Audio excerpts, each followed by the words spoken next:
ପାନ ଖଣ୍ଡେ ଆଣିବେ ବୋ ପାନ କାଠ ଗଣ୍ଡି ଭଳିଆ ଠିଆ କାହିଁ ହେଇଛୁ ଯାଅ ବୋଉ କଣ ବେ ଗୋଟେ କଥାଟେ କହିଥାନ୍ତି ବୋଉ ଟିକେ ବାପ ଘର ଯାଇଥାନ୍ତି ରାକ୍ଷୀ ପୂର୍ଣ୍ଣିମାଟା ତ ଦେଖଲ ମାଇପେ ଦେଖ ନ ଦେଖିଲେ ଲୋକ ଦେଖ ଗମା ପୁନେଇରେ ଘରୁ ଗୋଟେ ଟଙ୍କାର ଭାର ନାହିଁ ବାପ ଘରୁ ଯାଇଥାନ୍ତି କାହିଁ ତ ଭାଇକୁ କହୁନୁ ଭାର ନେଇ ଆସିବ ତୋର ରାକ୍ଷୀ ପ୍ରେମ ଉଛୁଳିବ ଭାଇ ହାତରେ ରାକ୍ଷୀ ବାନ୍ଧି ଦବ ଦିନେ ନାହିଁ କାଳେ ନାହିଁ ଗମା ପୁନେଇରେ ଭାଇ ଭାଇ ଦିଦି ବା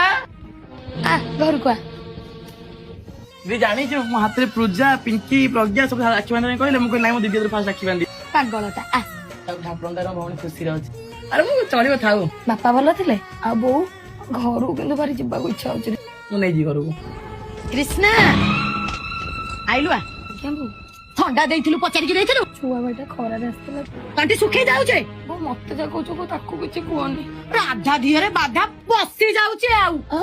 ତୁ କାଞ୍ଚୁ କାହିଁ ତୁ ନା ନା ଆଖି ଗୋଟେ କଣ ପଡିଗଲା ନା ତୁ ସତ କାଞ୍ଚୁ ନା ନା ନା କାନ୍ଦିବି ନା ଆଖି ଗୋଟେ କଣ ପଡିଗଲା ଆଜିକାଲି ଛୋଟ ବେଳ କଥା ବହୁତ ମନେ ପଡୁଛି କେହି ନଥିଲେ ଆମକୁ କିଛି କହିବା ପାଇଁ କି ବୁଲୁଥିଲୁ ଖେଳୁଥିଲୁ ଭାଇ ଭଉଣୀ କେତେ ଖୁସିରେ ଥିଲୁ ପୁଣି ଫେରି ଆସନ୍ତା କି ଆମ ପିଲା ବେଳ କେତେ ଭଲ ଥିଲା ନା ମୋ ପାଖରେ ଆଜି ଗୋଟେ ଦିନ ରହୁନୁ ମୁଁ ରହିବିନି ତୁ ଗାଳି ଫାଳି ଖାଉଛୁ ତୁ ରହିବିନି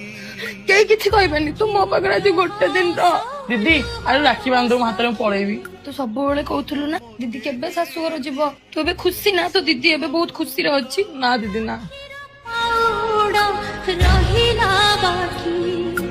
ସବୁ ବିକି ମୋର ମତେ ଛାଡିକି ଯାଆନି ମୁଁ ଏଠି ଖୁସିରେ ନାହିଁ ନେଇଯିବି ତୁ ଚାଲ ମୋ ସହ ଯିବୁ ମତେ ସେଇ ଛୋଟ ବେଳ ବାପା ମାମା ତୁ ଦିଦି ସମସ୍ତେ ଦରକାର ମତେ ପରିବାର ଦରକାର ନାହିଁ ସବୁ ବର୍ଷ ମୁଁ ତ ହାତରେ ରାକ୍ଷୀ ବାନ୍ଧୁଛି ତୋ ଭଉଣୀକୁ ତୁ ରକ୍ଷା କର ମତେ ନେଇଯା ନେ ଖର୍ଚ୍ଚ କରିବୁ ତତେ ବାନ୍ଧିଲୁ ଆର ବର୍ଷ ତ ରାକ୍ଷୀ ଆସିବ ତୁ କାନ୍ଦିରେ ମୁଁ ଯାଉଛି ନା ମୁଁ ଆଉ ଆସିବିନି ଯାଆନି ମତେ ଛାଡିକି ମୁଁ ଆସିଛି କାହ୍ନା କାହ୍ନା